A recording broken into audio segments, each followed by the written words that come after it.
Aláròyé máa wí o. Nnkan dé, Ori-Ade ń káwọ́ Pọnyin rojọ́ ní Kootu lọ́sùn. Èyí lohun tó ṣe o. Ẹlẹ́gbẹ̀dì ti ìlú Ẹgbẹ̀dì níjọba ìbílẹ̀ Ẹgbẹ́dọ̀rẹ́ nípínlẹ̀ Ọ̀ṣun, Ọba Muyideen Azeez ti farahàn níwájú adájọ́ ilé-ẹjọ́ gíga ìpínlẹ̀ Ọ̀ṣun tó wà nílùú Ẹdẹ lórí ẹ̀sùn pé ó dáná sun ààfin ọba bíi tirẹ̀. Yàtọ̀ sí Ọba Azeez, àwọn mẹ́ta míì tí wọ́n tún fẹ̀sùn kàn pé wọ́n jọ hùwà náà tó tún fojú balẹ̀ ẹjọ́ ni Yísà Kọ́lápọ̀, Rashidi Ayọ̀dìran àti Sharafadeen Abioye. Ẹ̀sùn 29 ni agbẹjọ́rò tó wá láti iléeṣẹ́ tó ń rí sí ọ̀rọ̀ ètò ìdájọ́ nípínlẹ̀ Ọ̀ṣun, amòfin Délé Akíntayọ̀, fi kàn àwọn mẹ́rẹ̀ẹ̀rin níwájú onídàájọ́ Kúdírátù Àkànó.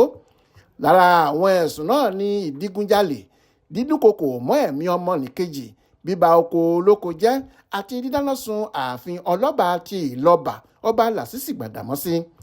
Gẹ́gẹ́ bí Akíntayọ̀ ṣe ṣàlàyé, ó ní láàrin oṣù kẹsàn-án ọdún 2019 sí oṣù karùn-ún ọdún 2022 ni àwọn olùjẹ́jọ́ hùwà náà lágbègbè Ọpẹ́ Olúwa Integrated Farming Resources Limited tó wà ní Alọ́ba lójú ọ̀nà Ẹdẹ nípínlẹ̀ Ọ̀ṣun. Bákan náà ni wọ́n jí kẹ́ẹ̀gì epo 70 àti ọ̀pọ̀lọpọ̀ ewúrẹ́ tó jẹ́ ti arábìnrin Wásílátù Akínọlá. Bẹ́ẹ̀ ni wọ́n ba éékà ilẹ̀ 137 tó jẹ́ ti ọ̀gbẹ́ni Abíọ́dún Ọládàpọ̀ tó ní Ọpẹ́ Olúwa Integrated Farming Resources Limited jẹ́.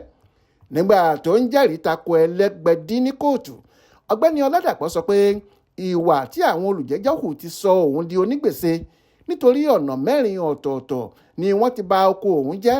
Owó àwọn èrè oko tó sì bàjẹ́ láti ọwọ́ wọn tó mílíọ̀nù lọ́nà 200 náírà, 200 million naira. Amòfin Akíntayọ̀ ṣàlàyé pé ìwà tí àwọn olùjẹ́jọ́ hù ní ìjìyà lábẹ́ abala 2lénírínwó, 3lénírínwó, 2lénírínwó-lé-3 àti 2lénírínwó-ó-dín-11 òfin ìwà ọ̀daràn ti ọdún 2022 tí ìpínlẹ̀ yìí ń lò. Nínú ọ̀rọ̀ tirẹ̀, agbẹjọ́rò fún àwọn olùjẹ́jọ́ amòfin Bùkọ́lá Tọ́batẹ́lẹ̀ rọ Kóòtù láti fún wọn ní àǹfààní kí bẹ́ẹ̀lì tí ilé-ẹjọ́ májísírèètì kan nílùú Òṣogbo ti fún wọn tẹ́lẹ̀ máa tẹ̀síwájú sí i. Ṣùgbọ́n onídàájọ́ Àkànó sọ pé ẹjọ́ ọ̀tọ̀ọ̀tọ̀ ló wà níwájú ilé-ẹjọ́ májísírèètì àti èyí tó wà níwájú òun gẹ́gẹ́ bí ilé-ẹjọ́ gíga. Nítorí náà ó sún ìgbẹ́jọ́ síwájú di ọjọ́ 4 oṣù keje ọdún yìí láti lè dájọ́ lórí bẹ́ẹ̀lì tí wọ́n ń béèrè fún. Florence Babasola ló ṣàkójọpọ̀ ìròyìn ọ̀hún fún Aláròyé Online Television.